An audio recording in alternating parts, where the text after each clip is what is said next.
నమస్తే, welcome to Friday diaries.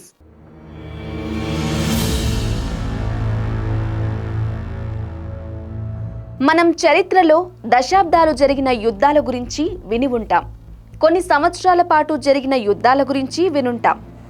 నెలల తరబడి జరిగిన యుద్ధాల గురించి వినుంటాం.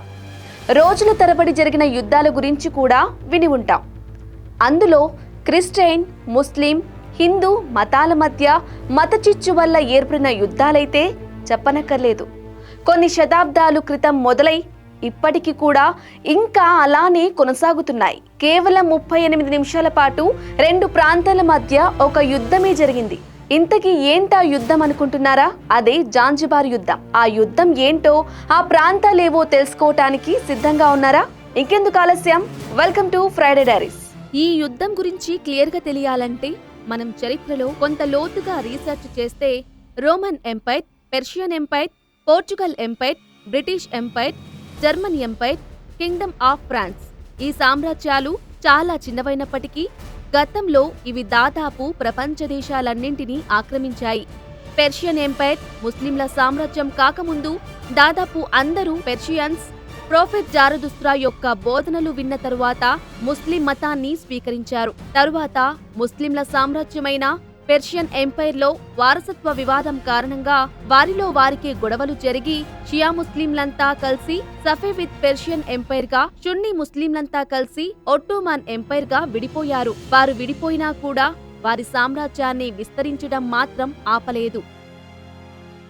అప్పట్లో ఒక రాజ్యాన్ని ఎలా ఆక్రమించేవారంటే, మొదట సన్నిహితంగా ఉండి వారితో వ్యాపార వాణిజ్య ఒప్పందాలు కుదుర్చుకొని తరువాత నెమ్మదిగా వారి రాజ్యాన్ని లోపల నుండి పతనం చేసేవారు. ఆ సన్నిహిత్యమే శాపంగా మారుతుందని మొదట్లో వారు గ్రహించలేక లొంగిపోతారు.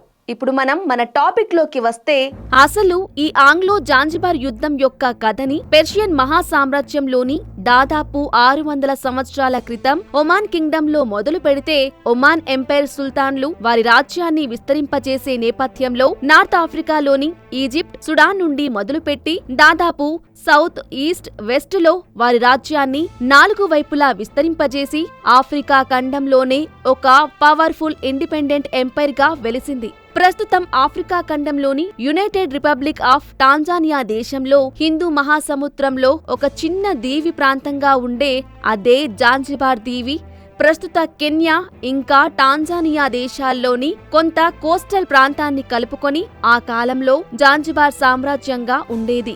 దానిని ప్రస్తుత జాంజిబార్ దీవిలోని జీ కాంగ్వే అనే నగరాన్ని రాజధానిగా చేసుకుని ఒమాన్ ఎంపైర్ సుల్తాన్లు పరిపాలించేవాడు. అప్పటికి ఆఫ్రికా ఖండంలోని చాలా దేశాలు పెర్షియన్లు, బ్రిటిషర్లు, పోర్చుగీస్, ఫ్రాన్స్ ఇంకా జర్మనీ ఆధీనంలో ఉండేవి. Nigeria, south Africa, Zimbabwe, Egypt, Sudan, Uganda ఇలా చాలా దేశాలు ఇంకా బ్రిటిష్ పరిపాలనలో ఉండేవి. మరికొన్ని దేశాలు జర్మనీ పరిపాలనలో ఉండేవి. దాదాపు కొన్ని వందల సంవత్సరాల జాంజిబార్ని పోర్చుగీస్ కి చెందిన రాజు పరిపాలించాడు. తరువాత ఆ దీవిని దాదాపు 160 సంవత్సరాలు ఒమాన్ సామ్రాజ్య సుల్తాన్లు పరిపాలించారు. 1856లో సుల్తాన్ మాజిద్ బిన్ సయ్యద్, 1870లో బర్గష్ బిన్ సయ్యద్, వీరిద్దరూ అధికారంలో సుల్తాన్లా ఉన్న 30 ఏళ్లలోనే దాదాపు జాంజిబార్ని మిడిల్ ఆఫ్రికా దాకా విస్తరించారు. అప్పటికే బ్రిటిష్, జర్మనీ ఇంకా ఫ్రాన్స్ ఆఫ్రికా ఖండాన్ని ఆక్రమించటం మొదలుపెట్టి వారి కళ్లన్నీ జాంజిబార్ పైన పడ్డాయి. జాంజిబార్ ఆక్రమించిన ప్రాంతాల్ని బ్రిటిష్ ఆధీనంలోకి తెచ్చుకుంది. అప్పటికే జర్మనీ కన్ను కూడా జాంజిబార్ పై పడటంతో 1888లో చేసేదేం లేక ఇరు దేశాలతో సంధి కుదుర్చుకుని అప్పట్లో జాంజిబార్ కెన్యా టెరిటరీ యొక్క పూర్తి అధికార హక్కులని అప్పటి సుల్తాన్ అయిన ఖలీఫా బిన్ సయ్యద్ బ్రిటన్ కి రాసిచ్చాడు. ఇంకా జాంజిబార్ టాంజానియా టెరిటరీ యొక్క పూర్తి అధికార హక్కులని జర్మనీకి రాసిచ్చాడు. ఆ రెండు టెరిటరీలను తీసుకున్న తరువాత కూడా ఆ రెండు దేశాలు అంతటితో ఆగకుండా వాటి కన్ను రాజధానిగా ఉన్న జాంజిబార్ ఐలాండ్ పై పడింది. ఇంకా అప్పటికే జర్మనీ కూడా రంగంలోకి దిగటంతో ఆ ఐలాండ్ ని జర్మనీ ముందుగా ఆక్రమించకుండా బ్రిటిష్ తెలివిగా ముందస్తు నిర్ణయం తీసుకుని ఆ ఐలాండ్ ని బ్రిటిష్ ప్రొటెక్టరేట్ గా అఫీషియల్ గా డిక్లేర్ చేసింది. తరువాత బ్రిటిష్ తమ అనుకున్న పనులకి ఇంకా వ్యాపారానికి అడ్డు రాకుండా వారి చేతిలో ఆడే తోలుబొమ్మగా హమాద్ బిన్ తువైనీని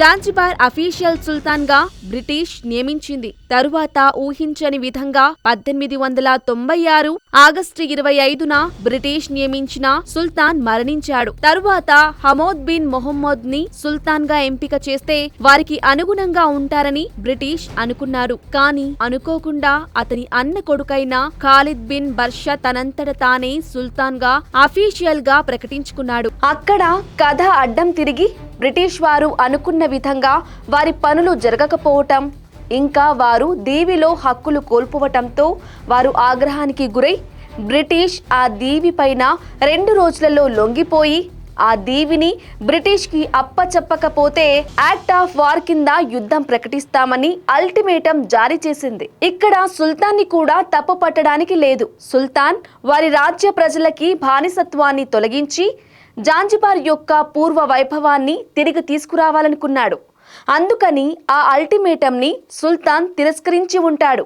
ఆగస్టు 27, 1896 ఉదయం బ్రిటిష్ సైన్యం 2 గన్ బోట్స్ ని ఇంకా 3 క్రూజ్ షిప్పులని నేరుగా సుల్తాన్ ప్యాలెస్ పక్కనే ఉన్న హార్బర్ కి పంపించారు. ఇంకా 150 British marines, sailor ships, mantle ships, ఇంకా 900 మంది జాంజిబార్ బ్రిటిష్ ప్రొఫెషనల్ సైన్యంతో కలిపి మొత్తం 1050 మంది మనుషులతో హార్బర్ కి దూరంగా సముద్రంలో యుద్ధానికి సిద్ధంగా ఉన్నారు. మరోవైపు సుల్తాన్ ఖలీద్ తన సైన్యాన్ని, తన అనుచరుల్ని, ఇంకా తనని నమ్మి వచ్చే జనాన్ని పోగేసుకొని దాదాపు 3000 మంది సైన్యంతో మెషిన్ గన్స్ లాంటి వెపన్స్ తో పాటు గతంలో బ్రిటిష్ జాంజిబార్ కి బహుమతిగా ఇచ్చిన యాట్ ని ఒక వార్ బోటుగా తయారు చేసుకుని తమ దగ్గర ఉన్న సదుపాయాలతో యుద్ధానికి సిద్ధమయ్యారు. ఇక వీరిద్దరి మధ్య యుద్ధం ఎలా కొనసాగిందో చూద్దాం. సరిగ్గా ఆగస్టు 27, 1896 ఉదయం 9 గంటలకి బ్రిటిష్ జారీ చేసిన అల్టిమేటం గడువు ముగిసిన కేవలం 2 నిమిషాల తరువాత, అంటే 9 గంటల 2 నిమిషాలకి బ్రిటిష్ షిప్స్ సుల్తాన్ ప్యాలెస్ పైన ఫైర్ ఓపెన్ చేశాయి. అది వుడెన్ ప్యాలెస్ అవ్వటంతో వేగంగా ప్యాలెస్ అంతటా నిప్పులు చెలరేగాయి. దాంతో సుల్తాన్ ఖలీద్ సైన్యం మొత్తం చెల్లాచెదురైంది.